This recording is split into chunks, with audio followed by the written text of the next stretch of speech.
Most change doesn't begin with a plan, but with discomfort. It starts in that moment that you realize something's wrong and you can't ignore it anymore. I'm Saskia Falcon. Welcome to the Odds in Our Favour, a News 24 Good News podcast, brought to you by Old Mutual Wealth, helping you grow, protect and preserve what matters. This is where we ask, what happens when ordinary South Africans stop waiting for systems to work and start fixing what's broken themselves? What if one of the strongest predictors of success in life isn't intelligence? It isn't where you're born or even what school you go to. It's something far less visible. It's the ability to cultivate a mindset of success through mental, physical, and emotional regulation. The ability to pause, to manage stress, to respond instead of reacting. Because research shows that people who develop strong self-regulation skills early in life are more likely to succeed academically, build healthier relationships, and navigate adversity more effectively. And those who don't, well, they're more likely to struggle with learning, with behavior, and later in life with mental health and stability. In South Africa, self-regulation isn't a life skill. It's a survival skill. And many of our children are growing up in environments shaped by instability, exposure to violence, overcrowded homes, food insecurity, communities where stress isn't occasional, it's constant. And then we place those same children in classrooms and expect focus, expect discipline, expect performance, without ever teaching them how to manage what's happening inside of them, to calm their bodies, how to process emotion, and how to feel safe enough to learn. So what happens when we start there?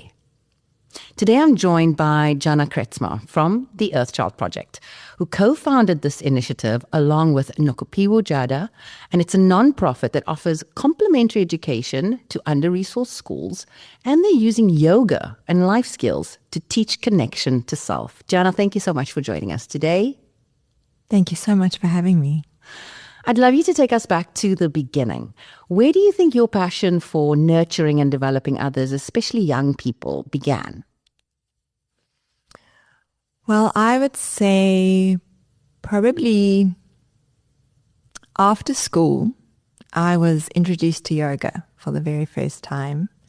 And as I started practicing and experiencing the benefits of yoga and meditation, I just remembered thinking, I wish I'd learned this at school.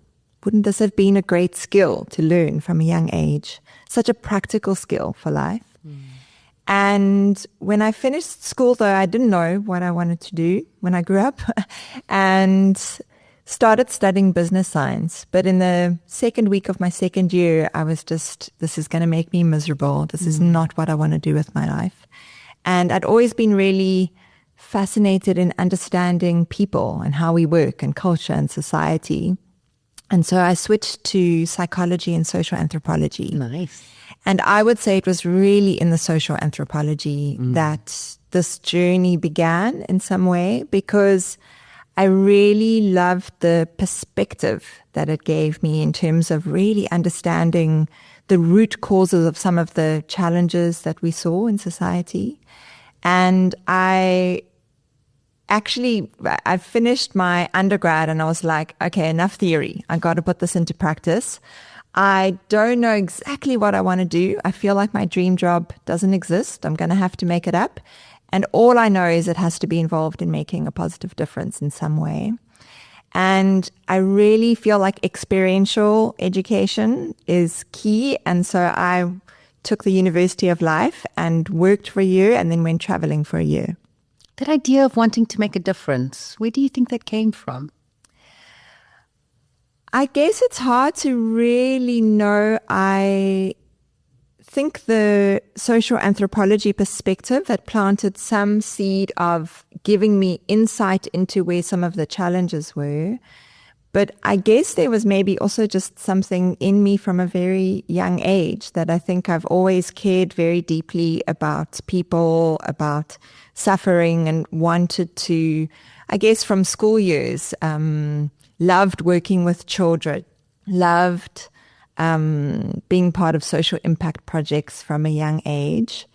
And I think possibly also in my early years, I was introduced to health and wellness and spirituality and these kind of holistic tools through my mother's journey with cancer.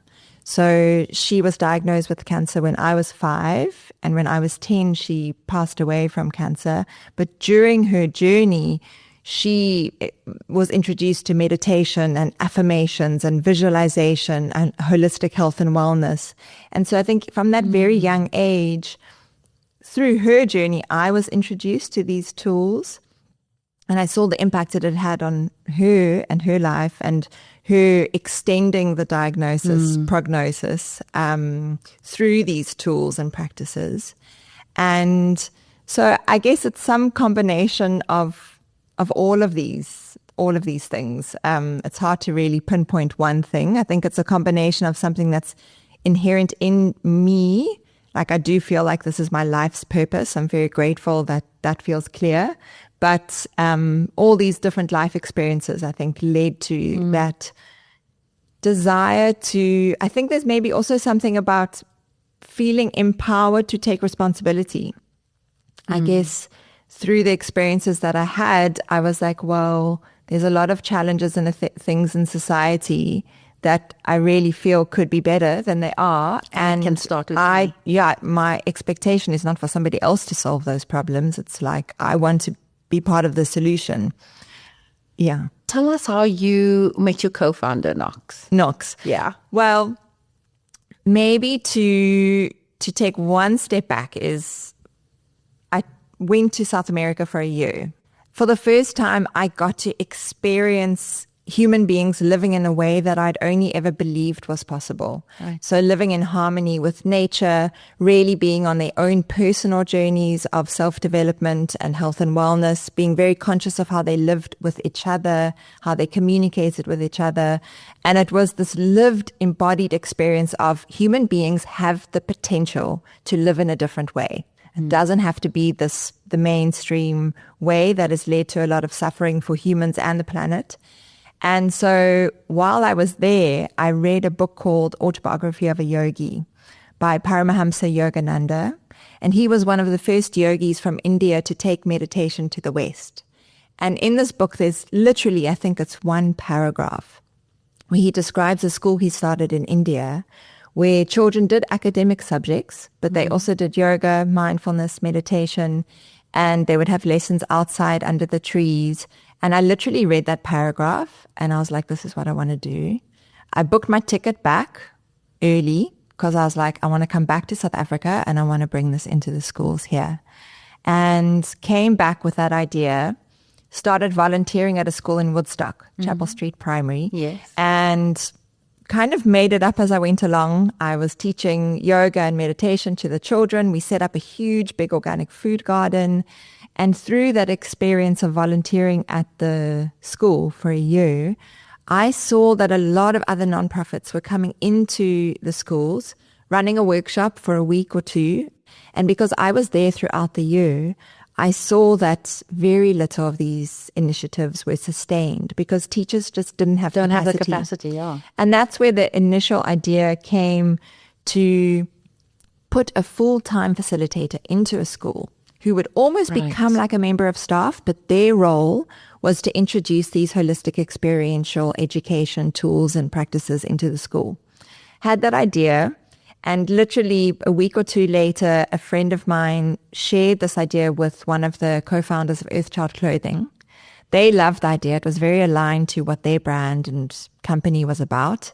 And they were like, we love this. We'll fund the first salary for the first facilitator. 2 weeks later, I met Nokopiwa Jada through an incredible organization called The Art of Living that do yoga and meditation around the world, and shared the first little bits of this idea. And I love how she tells it. She was just like, love at first sight. She loved the idea. She loved the program. We really connected. And so she became the very first Earthchild facilitator at a school just around the corner from where she grew up in Site B in Khayelitsha. That's incredible. What year are we talking about now? That was in 2006. That was 2006. And then you saw some good success and decided in 2007 that this would now be a formal initiative? Tell us about that. Well, so I was 24, Knox was 23. Sure. So we were really young and didn't have a lot of experience. But amazing that you had such clarity of vision in terms of this is the purpose, this is what we want to do, and we know exactly how we want to do this. Well, it was a really interesting experience from that perspective because I think both myself and Knox, our underlying intention was very aligned and I think very pure in terms of really, really wanting the best for these children and these communities. And so even though we didn't necessarily have a blueprint laid out, I mean, those early days almost felt like magic was involved because there was so much support from so many people and a lot of grace and flow. And I think that that was really a powerful part of those early years, that the world will support you. Individual, the world will just... The universe will conspire, like I like to say. To support you 100%. And that was our experience. Tell us a little bit about the support in those early days. I mean, fantastic that Earthchild came on board straight off the bat. That must have been a godsend. But tell us a little bit about some of the other supporters. I mean, even if it wasn't big brands, if it was just individuals, communities. Absolutely. So the initial schools that we worked in, Mrs. Bongo, the incredible principal of Sakumnandela Primary School, our first school in Khayelitsha, I appreciate now what it was for her to just give a neon light, bold yes to these two young girls who had no idea what they were doing. And she was incredibly supportive and allowed us to pilot and co-create the project. So I think it was really co-created with the schools, the children, the parents, the principals. So there was a lot of community support. And then a lot of volunteers came and got involved in the early years. So we were very involved with the Art of Living Foundation. And there were a lot of volunteers through that organization who, I mean, support from joining our weekly extramurals and getting stuck in the garden, to coming with the kids on hikes, to running holiday programs for 100-200 children, cooking in the kitchen. So practical support, financial support, community support. It really, from all directions, that was our experience of the early years. And now 2 decades later, tell us a little bit about the scope of the work and the programs that you have and the communities that you've expanded to.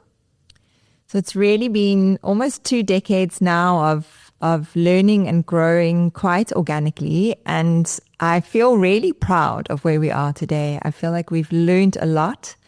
And Earthchild Project is in a really strong and stable position, which as a local or international nonprofit these days, I feel like that's something in itself to celebrate. And we have grown to, now we work in 8 schools in Lavender Hill and Khayelitsha. We work with over 4,500 children on a weekly basis, over 150 school teachers. We've developed 9 programs in these schools, from weekly yoga and mindfulness to after-school clubs, holiday programs, a whole teacher training and wellness program. That's been a really great evolution of our program offerings. And yeah, that's in a nutshell, I guess, where we're at today. Our staff, maybe also just to mention, because I feel like this is symbolic of how we've grown and evolved. Our team of 16 full-time staff members has 6 facilitators who were program participants when Knox and I started in 2007.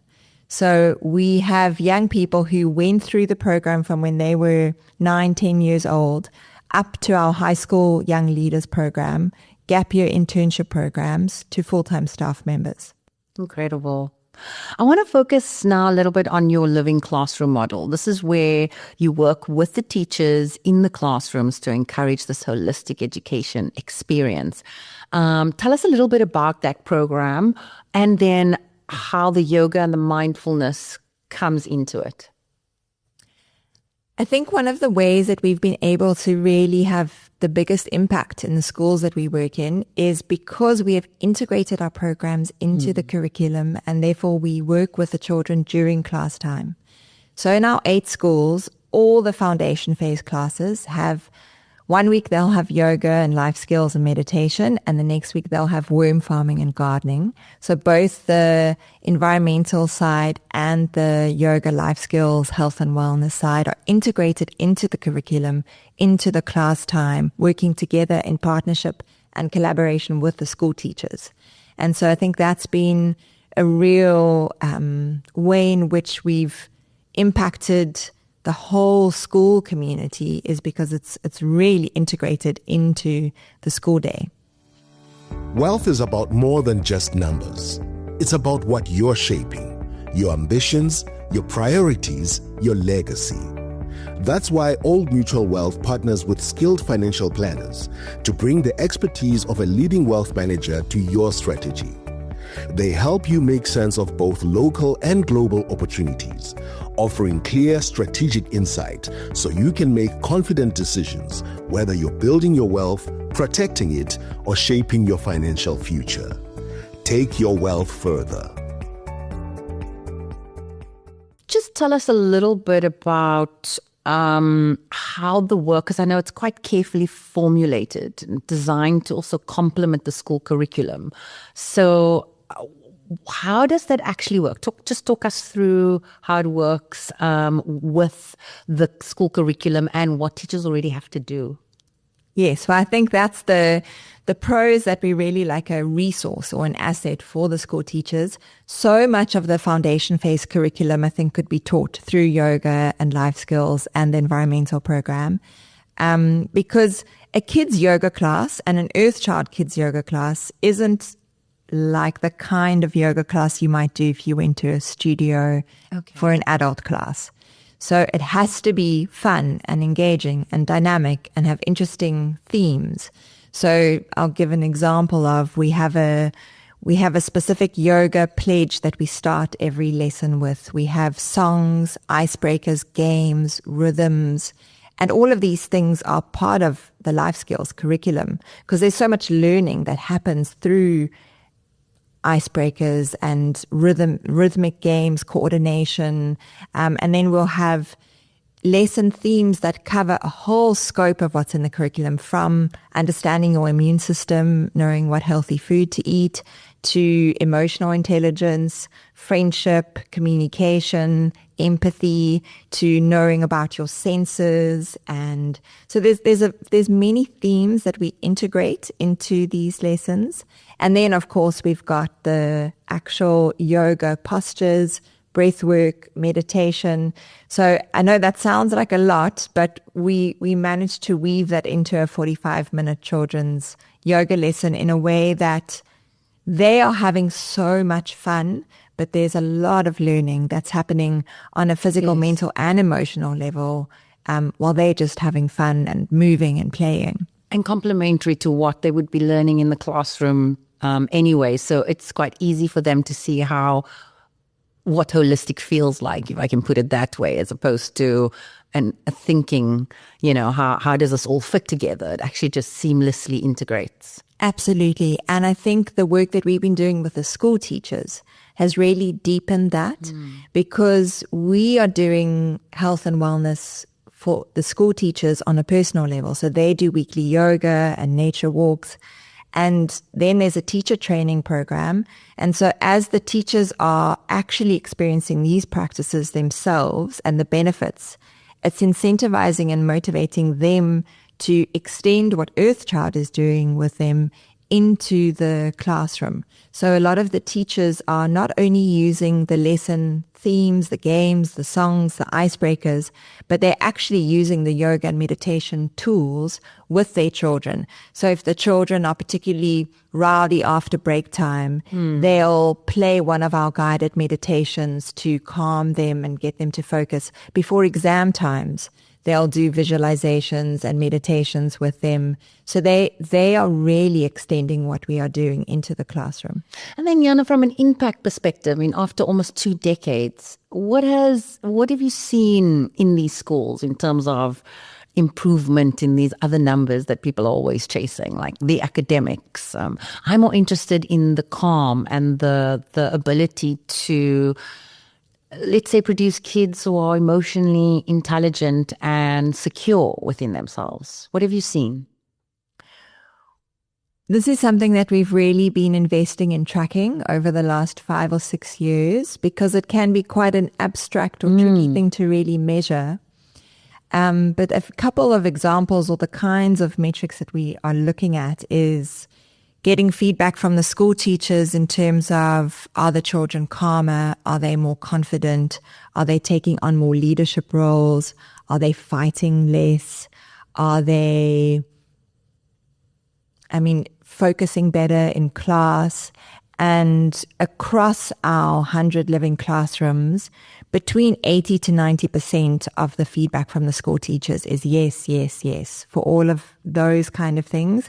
And then definitely getting feedback from the teachers and the principals in terms of, over the years that we've been in the school, they've noticed an improvement in the academic results from the children that we are working with more intensively as they get older, into the older grades.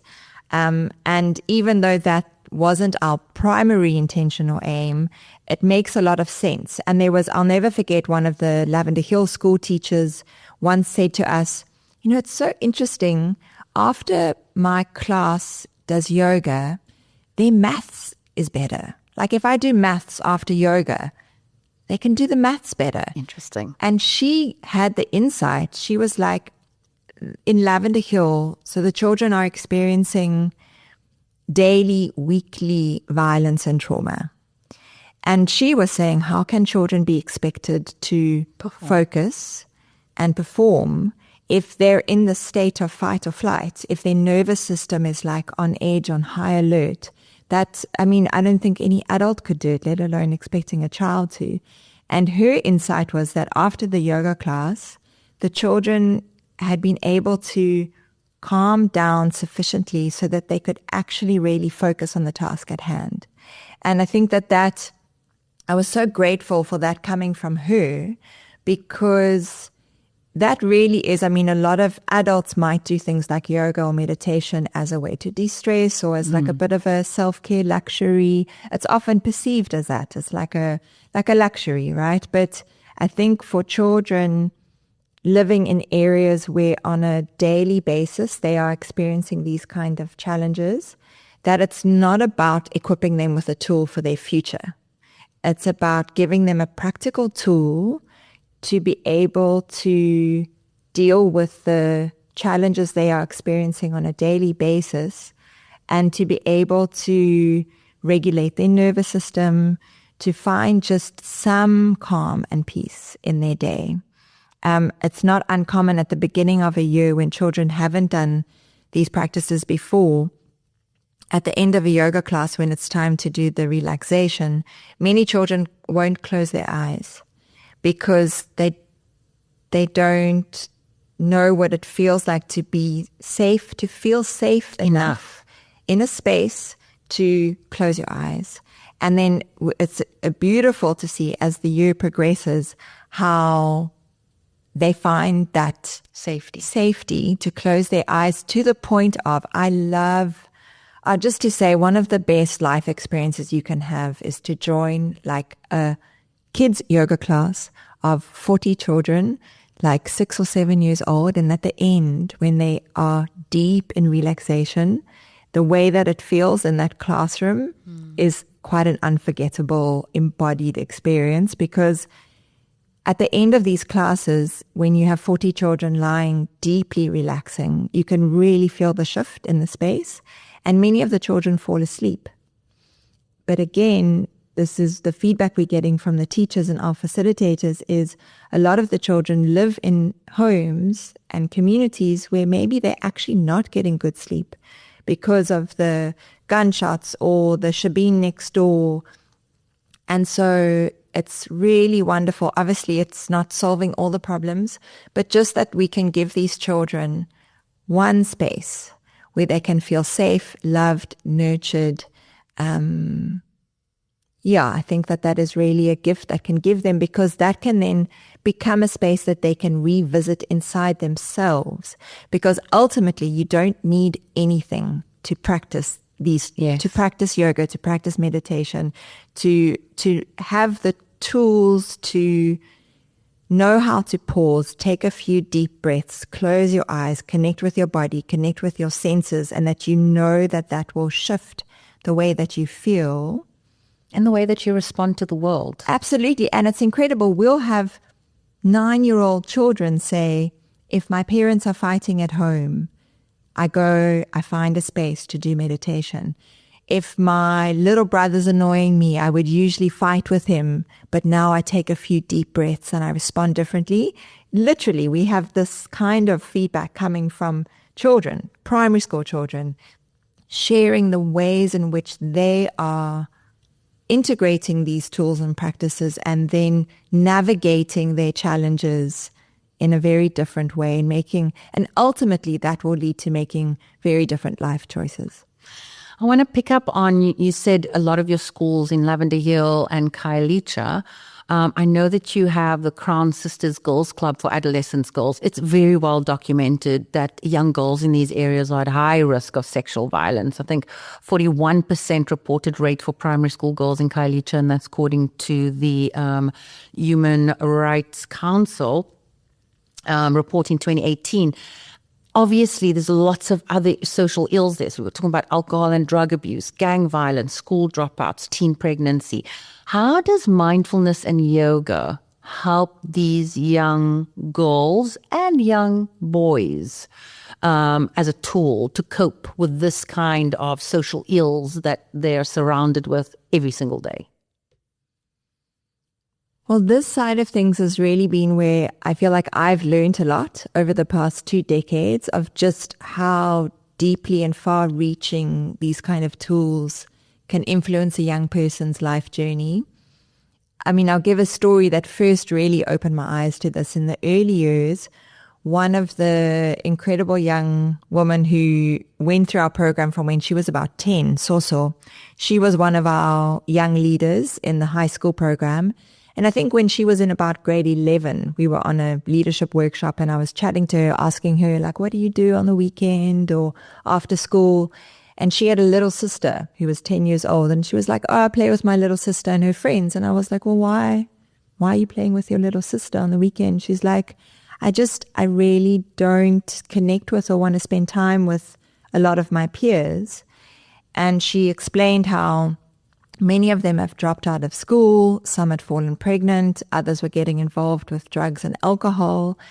And she said to me, because of yoga, I learned to love and respect my body. And so I don't want to get involved in that stuff. And so even though in some ways it had made her feel a bit socially isolated from her peers, it blew me away that like the yoga lessons she'd done in primary school had taught her to love and respect her body. And in that community, what that meant is not getting pregnant at age 14, not starting to experiment with drugs and alcohol. Or even seeking out the spaces that are safe in this unsafe space. Exactly. And maybe they're few and far between, but they are there for the young people who choose to make different choices. And I think that's really the power of these tools is that it enables you to connect with yourself and get to know yourself on a very deep and practical level. And you can't love and respect yourself if you don't first have the tools to really connect with. I mean, I feel like this is for us as well as for everybody. You know, like exactly. This is like, I need to do this too. It's a daily practice, right? But what a gift to be introduced to this as a young adult. And so I think for young girls, like with our Crown Sisters, creating these safe spaces where young people can get to know themselves.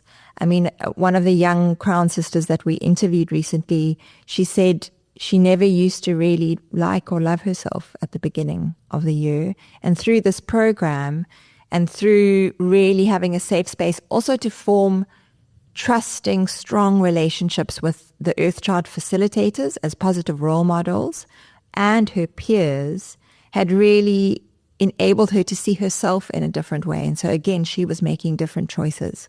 And so I think it's also about role models. Just to really say that is, I think, yes, the yoga, mindfulness, hiking, worm farming is great, but perhaps one of the biggest things that can change a young person's life is having a positive role model from their community, that they can see themselves in that person, and someone who believes in them, who wants to know, what is your dream? What is your wish? I believe in you. You can make that happen. Just one person like that in your life can change the trajectory. And so I think that that's really something that's also made is a big reason for the impact that we are seeing in the young people.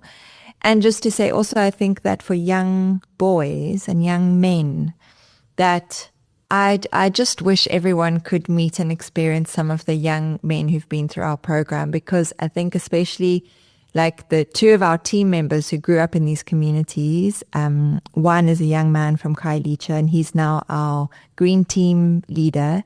But to hear him speak about how he's feeling and his emotions, and to be vulnerable in our team meetings, and to have the tools and the confidence. And the language. And the language, exactly. But for me, it like every time I hear him be vulnerable, share how he's feeling, it blows me away. And I just feel like, wow, I love that he is being a role model to all the young men that he's working with.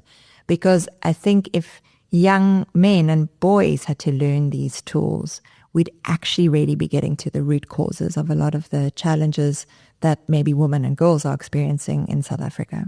Last question, what's next for Earthchild Project? So this is our 20th year, and this year we are pausing for a moment to really look back, reflect, honor, celebrate, thank all the people who've been part of the journey. I feel like because we a bit into the year, I'm seeing this really great value in pausing and looking back and really harvesting all the lessons that we've learned from this journey in a way that hopefully we can also share with other individuals and nonprofits who are on this path.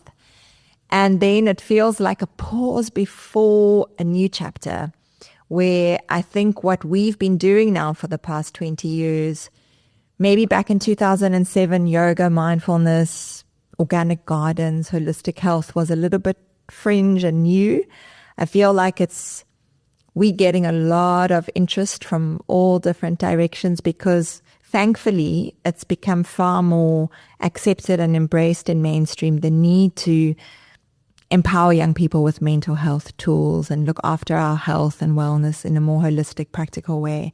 And so we are ready to kind of share this with more children, more schools, more individuals. And so we're really going to be exploring ways to start expanding and growing what we do. I think also because a lot of these tools and this knowledge is globally maybe packaged for different types of audiences. And for us, it's been really important to develop programs and curriculums that are relevant and appropriate for the local context.